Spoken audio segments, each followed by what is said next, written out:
వారితో తెలంగాణకున్న ఈ బంధము మనం ఎప్పటికీ మర్చిపోలేనిది.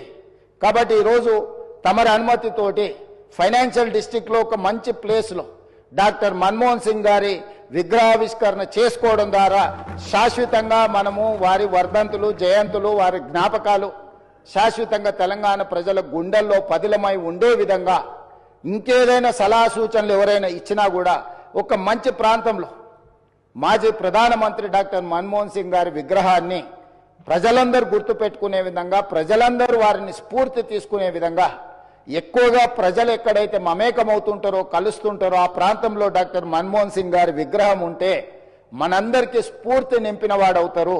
కాబట్టి ఈ సభలో ఒక నిర్ణయం తీసుకొని ఏ ప్రాంతంలో ఎక్కడ పెడితే బాగుంటుందో మనం తర్వాత అయినా చర్చించుకుందాం. కాకపోతే తెలంగాణ గడ్డ మీద డాక్టర్ మన్మోహన్ సింగ్ గారి విగ్రహం పెట్టుకోవడం అనేది సముచితమైన నిర్ణయం అని నేను భావిస్తున్నా. దానికి కూడా ఈ సభ ద్వారా ఆమోదం తెలపాల్సిందిగా సభ్యులందరినీ కోరుకుంటూ మీ దగ్గర సెలవు తీసుకుంటున్నాను అధ్యక్ష. ధన్యవాదాలు.